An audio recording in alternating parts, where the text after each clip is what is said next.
What if I told you that you don't need anyone's approval to live a happy, fulfilling life? That the endless chase for acceptance is the very thing standing between you and true happiness? In The Courage to be Disliked, a young man wrestles with questions we all face about happiness, trauma, and freedom. Through a powerful dialogue with a philosopher, he discovers a radical truth. You can change your life right now, not by waiting for your circumstances to change, but by changing how you think. Let's explore the 7 core ideas from this thought-provoking book and uncover the courage it takes to finally be yourself. Most of us grow up believing that our past defines us. We look at our childhood, our traumas, the struggles we've faced, and think, this is why I am the way I am. But Adlerian psychology, the foundation of this book, offers a different perspective. You are not the sum of what's happened to you. You are the sum of the meaning you give those events today. The past is not a script you're doomed to repeat. It's just a story, and you are the author. We don't suffer from trauma. We use trauma as an excuse, the philosopher says. This idea is both liberating and uncomfortable. It forces us to confront our own responsibility. If we are not simply victims of circumstance, then we hold the power to choose our reactions, our interpretations, and ultimately our future. This is where real freedom begins, the realization that you can choose who you become, regardless of your past. As you dig deeper, the book makes a bold claim. All problems are interpersonal relationship problems. Think about your worries, frustrations, and insecurities. How many of them involve other people? We feel insecure because we worry about how others see us. We compare ourselves, fear judgment, and tiptoe around conflict. Our happiness often seems to hinge on approval from those around us. But real happiness, the book argues, comes from separating your worth from anyone else's opinion. You cannot control how others feel about you, no matter how hard you try. What you can control is how you choose to live your life and the meaning you assign to your experiences. By recognizing that all problems stem from relationships, you can begin to untangle yourself from the need for constant validation and approval. One of the most radical ideas in The Courage to be Disliked is this: don't live to satisfy others' expectations. It sounds simple, but the reality is that most of us live our lives trying to fit in, trying to be liked, and trying not to disappoint anyone. But trying to please everyone is not only exhausting, it's impossible. When you finally start living for yourself, 2 things happen. First, you may be disliked. Not everyone will understand or support your choices. Second, you may disappoint people. You may not fulfill the roles they want you to play. But here's the flip side. You become free.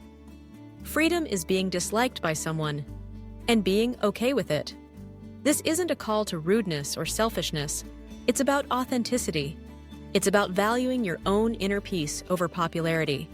When you stop living to meet everyone else's expectations, you start living a life that's truly your own. Closely related is the idea of people-pleasing. People-pleasing is a subtle form of self-betrayal. You say yes when you want to say no. You go along to get along, even when it means hiding who you really are. You act nice to be accepted, not because it's how you truly feel. The philosopher in the book puts it simply, we are not living to be judged by others. When you stop performing for approval, you open the door to real relationships, ones based on honesty and mutual respect, not on roles and expectations. It's about being kind, but not at the expense of your own well-being. It's about being true to yourself, even if it means facing disagreement or disapproval. When you drop the mask, you allow genuine connection to flourish. But here's the hard truth. Growth isn't comfortable. True growth happens not when life is easy, but when you have the courage to face discomfort. It might mean saying no when everyone expects you to say yes. It might mean setting boundaries that others don't like. It might mean letting go of the compulsion to be perfect or endlessly agreeable. That's what the courage to be disliked is all about. It's not about picking fights or seeking conflict. It's about standing in your truth, even when it's hard. The greatest freedom is not needing to be loved by everyone. When you accept that some people will not like you, and that's okay, you unlock a whole new level of freedom. You give yourself permission to grow, to change, and to live life on your own terms. At its core, The Courage to be Disliked isn't just a book. It's a mirror, reflecting back the question, whose life are you really living? Are you following your own path, or are you living out someone else's version of what your life should be? To be truly free, you must accept one simple fact. Not everyone will like you, and that's perfectly okay. Your worth isn't tied to anyone else's approval. The only approval you truly need is your own. So, as you move forward, ask yourself, what's one way you can start living for yourself, starting today? Maybe it's setting a boundary, saying what you really think, or pursuing something you truly care about, even if others don't understand. Remember, the courage to be disliked is really the courage to be yourself.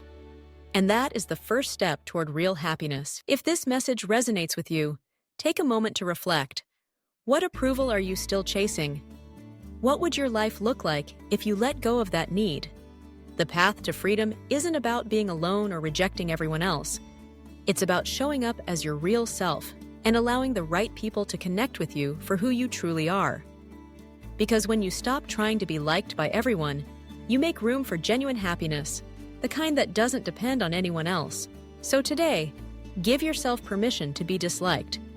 Not because you want to push others away, but because you want to draw closer to your own truth. It's a brave choice, and it's the one that leads to a life worth living. If this spoke to you, don't forget to share it with someone who needs this message. And take a moment to think, what's the first step you'll take to start living for yourself today?